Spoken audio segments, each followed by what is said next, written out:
तो जो भगवान का नाम निरंतर रटते उनमें दिव्य शक्ति जागृत हो जाती। जैसे दो लकड़ियों के बार बार घर्षण से अग्नि उत्पन्न हो जाती शक्ति। देखो ना, दो पत्थरों को आप रगड़िए तो उनमें चिंगारी पैदा हो जाएगी। तो दिव्य चिदानंदमय नाम जब हमारी जिह्वा पे रगड़ होती है उसमें ऐसी महान शक्ति जागृत होती। ज्ञान, भक्ति, वैराग्य, विपत्ति, दुख का नाश सब।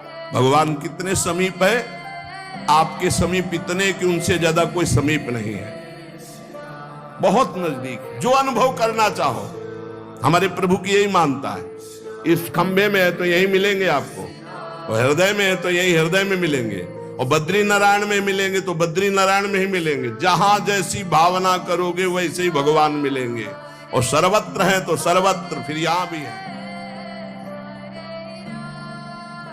नाम जप सब कुछ इसी से प्राप्त हो जाएगा, विश्वास कर लीजिए। तो लोग पूछते हैं कौन सा नाम जप करें, तो पहली बात है कि जो आपके गुरु ने नाम दिया है वो नाम जप करो। यदि आपने गुरु नहीं बनाया तो जो नाम आपको भगवान का प्रिय, राम कृष्ण हरि शिव, जो नाम आपको प्रिय हो नाम जप करो।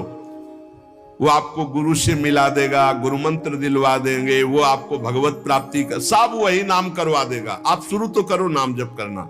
जिनको सौभाग्य से गुरु मिल गए हैं, अपने गुरु के द्वारा दिए हुए नाम पर आसक्त हो जाओ।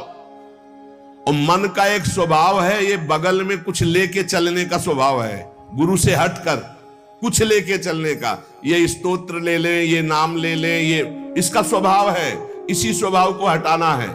गुरु ने कहा राम तो राम, गुरु ने कहा राधा तो राधा जीवन, उसी से आप देख लेना सब कुछ प्राप्त हो जाएगा। नाम की बड़ी महिमा है। विभिन्न ग्रंथों में भगवान के विभिन्न नामों को गाया गया है। जो तुम्हें नाम प्रिय लगे, और भगवान के अनंत नाम हैं। सभी भगवान के नाम समान बलशाली हैं, पर विशेषता होती गुरु प्रदत्त नाम में। जैसे गोस्वामी जी को राम नाम सर्वोपरि, चैतन्य महाप्रभु कृष्ण नाम सर्वोपरि, हरिवंश महाप्रभु राधा नाम सर्वोपरि, कोई हर्ज नहीं। उसी एक परम तत्व के अनेकों नाम हैं, जिसको जो प्रिय लगे खूब पकड़ लो उस नाम को, जोर से बार बार उसे जपो। तो जो भगवान का नाम निरंतर रटते उनमें दिव्य शक्ति जागृत हो जाती। जैसे दो लकड़ियों के बार बार घर्षण से अग्नि उत्पन्न हो जाती शक्ति। देखो ना, दो पत्थरों को आप रगड़िए तो उनमें चिंगारी पैदा हो जाएगी। तो दिव्य चिदानंदमय नाम जब हमारी जिह्वा पे रगड़ होती है तो उसमें ऐसी महान शक्ति जागृत होती। ज्ञान, भक्ति, वैराग्य, विपत्ति, दुख का नाश सब। देखो गोस्वामी जी सरल भाषा में कह रहे हैं, यदि हृदय में और जगत में भी लोक में मंगल चाहते हो तो अपनी जिह्वा रूपी देहरी पर, जो भीतर और बाहर दोनों को मंगल करेगी, नाम विराजमान कर लो। गोस्वामी जी को प्राण प्रिय है 2 अक्षर राम, ऐसे प्राण प्रिय है हमारा 2 अक्षर राधा। जिह्वा पे विराजमान कर लो, लोक परलोक सब मंगल को प्राप्त हो जाएगा। सर्वत्र भगवत दर्शन, तीसरी बात आई। पहला आया अपने इष्ट के अनन्य, दूसरा कैसे हो तो बोले निरंतर नाम जप करो, और तीसरा सर्वत्र भगवत दर्शन। ये सर्वोत्तम बात है। चाहे वो चांडाल हो, पशु हो, पक्षी हो, जड़ हो, चैतन्य हो, जहां तुम्हारी दृष्टि पड़े तो उसमें देखने की कोशिश करो, इसमें भगवान श्री हरि विराजमान है। जैसे दूर से पड़ी हुई रस्सी सांप दिखाई देती है, न सांप पहले था ना बाद में रहेगा, बीच में भास रहा है, और बीच में है रस्सी, भास रहा है सांप। ऐसे ही ये संसार पहले नहीं था, बाद में भी नहीं रहेगा, बीच में भास रहा है, और है श्री कृष्ण, है प्रभु, और भास रहा है संसार। ये झूठा भ्रम हो गया है। स्त्री है, पुरुष है, जड़ है, चैतन्य, एकमात्र भगवान बना हुआ है, जो सब में मुझको देखता है और मुझ में सबको देखता है। वो मेरे नेत्रों से कभी ओझल नहीं होगा, मैं उसके नेत्रों से कभी ओझल नहीं होगा। और एक श्लोक आता है कि मैं किसी में प्रवेश नहीं हूं, कोई मेरे में प्रवेश नहीं। वही यहां कह रहे हैं, नहीं आधार नहीं को हरि महा। अब क्या मतलब है इसका? बोले इसका मतलब है जैसे कहा जाए बर्फ में पानी नहीं है और पानी में बर्फ नहीं है,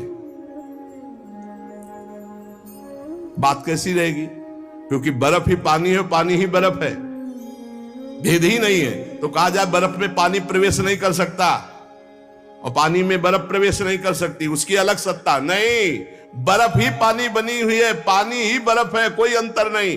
तो कह रहे कि नहीं आधार। बोले कैसी बात कर रहे हो? बोले इसलिए कह रहा हूं कि वही है, दूसरा कोई है नहीं। प्रभु किसी में प्रवेश नहीं करते क्योंकि प्रभु ही है पहले से, तो किसी में प्रवेश करे?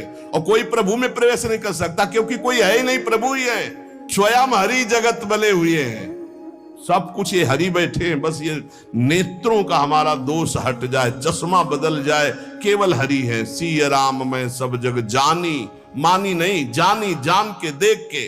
अति समीप, भगवान कितने समीप है? आपके समीप इतने कि उनसे ज्यादा कोई समीप नहीं है, बहुत नजदीक है। इतने नजदीक है कि अपने आप से भी नजदीक हरि है, अपने आप से भी। आप अभी अपने को शरीर मान रहे हैं या मन मान रहे हैं या स्वभाव मान रहे हैं, स्थूल सूक्ष्म कारण तीनों से नजदीक भगवान है। और इतने दूर है कि जन्म जन्म लग जाएंगे खोजते हुए, मिलना बहुत कठिन है। क्यों? क्योंकि बाहर खोजने से नहीं मिलेंगे, अंदर डूबने से मिलते हैं। अंदर जो लौट कर डूब गया वो पा गया हीरा, और जो बाहर चाबी घर में खो गए हैं और बाहर जंगल में पूरा जीवन ढूंढो, मिलेंगे क्या? घर में लौटो, अंतर में आओ, बहिर्मुख बात छोड़ो, अंतर्मुख हो करके एक चरणदास चित्त मनंतई से अकेले अंदर घुसो। कुछ लेके नहीं जाओगे, प्रेम गलियत साकरी, जितने संबंध सब ये बोझा है, नहीं ले जाओगे अंदर। अंतर्मुख अकेले होकर असंगो हम, और फिर ढूंढो तो मिल जाएगा, वही मिल जाएगा। और जब वो मिलेगा तो ढूंढने वाला नहीं रहेगा, केवल वही वो है जो अनुभव करना चाहो। हमारे प्रभु की यही मानता है, इस खंबे में है तो यही मिलेंगे आपको, और हृदय में है तो यही हृदय में मिलेंगे, और बद्री नारायण में मिलेंगे तो बद्री नारायण में ही मिलेंगे। जहां जैसी भावना करोगे वैसे ही भगवान मिलेंगे। और सर्वत्र है तो सर्वत्र फिर यहां भी है। कैसे भगवान समाये हुए हैं? जैसे दूध में घी। अब दूध में पूड़ी बनाओ, नहीं बन पाएगी। अब प्रक्रिया है, दूध को दही जमाओ, दही का मंथन करो, मक्खन निकालो, मक्खन को सिराओ, घी आ गया। ऐसे ही गुरु प्रदत्त साधना के बिना यह दृष्टि नहीं प्राप्त हो सकती। सर्वत्र श्री भगवान है।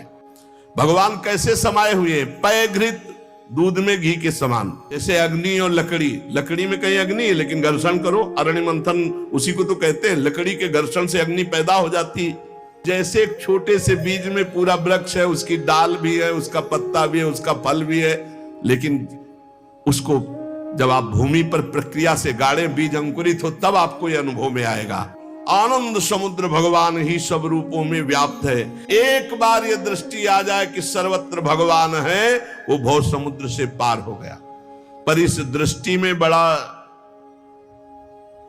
धैर्य की जरूरत है, क्योंकि जहां आपकी दृष्टि हुई तहां माया अपना रंग शुरू कर देगी। जब देखने चलोगे ना भगवान को, तो ये द्वंद अपना आक्रमण करेंगे। कभी सुख फंसा लेगा, कभी दुख, कभी लाभ, कभी हानि, कभी मृत्यु का भयावा, कभी मान, कभी अपमान। जो इन सब में भगवान को देखता है वही निकल पाएगा। बड़ा कठिन है जब कोई अपमान करे उसमें भगवान देखे। बड़ा कठिन है जब कोई मारने आवे, कोई कहे आओ भगवान मार दे आके।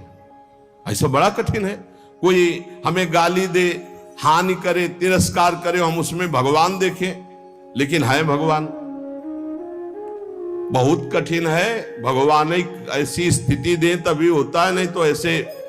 अब नामदेव जी ने जब कुत्ते में भगवान को देख लिया, भूत में भगवान को देख लिया, तो एक भगवान से सख्य भाव से बात करने लगे। एक दिन कहा, विठ्ठल भगवान, पांडुरंगा, आपकी कृपा से अब मैं सब में आपको पहचान लेता हूं। भगवान ने कहा सही। बोले आप किसी भी रूप में छुपो, अब हम आपको पहचान लेंगे। भगवान मुस्कुरा दे। थोड़ी देर में विचार आया कि मंदिर में बैठ के भजन करने से बड़ी भीड़ हो रही, लोग आ जा रहे हैं, विक्षेप पड़ता, मंदिर के पीछे चलते हैं। अभी तक विचार नहीं आया था। अब मंदिर के पीछे जाके जो भजन में लगे, कीर्तन में, सो देखा कि 10 बच्चे आ गए, कबड्डी खेलने लगे। यहां बड़ा विक्षेप, चलो नदी किनारे चलते हैं। तो नदी किनारे जाकर कीर्तन करने लगे। अभी कीर्तन शुरू ही हुआ था कि वहां बैलगाड़ी से तंबू कनात उतरने लगी, हो हल्ला शुरू हो गया। तो उनके नजदीक दूर से गए, बोले यहां भजन करने आए थे, यहां भी उपद्रव शुरू किया। तो उसकी पत्नी गड़ासा लेके निकली, बोले हम भोजन की व्यवस्था भगवान ने कर दी है, मिल गया है, काट के अभी हम बनाते हैं, हम सब लोग खाते हैं। नामदेव जी ने कहा यहां तो मरने वाला प्रोग्राम शुरू हो गया, ये कौन लोग है जो हमें काट के खाएंगे। गड़ासा लेके दौड़ी नामदेव जी की तरफ। पति ने कहा तुम चिंता मत करो, दूसरा गड़ासा लेके वो दौड़े। अब वो नामदेव जी ने भजन तो फिर भी हो जाएगा जो जिंदा रहेंगे, और भागे मंदिर की तरफ। और सांस, और जैसे जैसे भागते पीछे से पकड़ पकड़ अब पकड़ा पर। जब नगर में प्रवेश किया तो वहां देखा कि कोई ने, फिर मंदिर में गया, कहा हाँ भगवान ने कहा क्या हो गया। बोले प्रभु ऐसा ऐसा घटना घटी, पता नहीं किस देश के वो लोग थे कि वो कह रहे थे लाओ काट के खाते हैं। और वो दौड़ पड़ी उनकी पत्नी, फिर वही बोले पहचाने नहीं क्या। बोले प्रभु पहचानना क्या है, वहां इतना बड़ा गड़ासा ले। बोले रुक्मिणी जी वो थी और मैं था, और कौन था, और कोई दूसरा थोड़ी था। बोले अगर मैं छुपना चाहूं तो तुम मुझे पहचान। बोले प्रभु प्रभु सोई जाले जी देव जलाई जालत तुम्हें तुम्हें। भगवान ये कभी अहंकार न कर ले कि मैं बड़ा भगत बन चुका हूं, सब में भगवान देखता हूं। ऐसा रूप लेके आएंगे कि समझ ही नहीं पाओगे। मान अपमान, सुख दुख, निंदा स्तुति, जन्म मृत्यु, इसे समान देखने वाला जीवन मुक्त होता है। देखो ये, इस पर हमें समान होना पड़ेगा। द्वंद्व विमुक्ता, सुख दुख संगई। क्या देखना होगा, सभी मेरे प्रभु के खेल हैं, सभी में प्रभु भरे हुए हैं, और प्रभु का पावन स्पर्श हमें प्राप्त हो रहा है। चाहे जैसी परिस्थिति हो, बहुत आनंद रहता है यदि भगवत भाव में रहोगे। जगत भाव में तो कैसे भी रहो दुख ही दुख है, भगवत भाव में बहुत आनंद।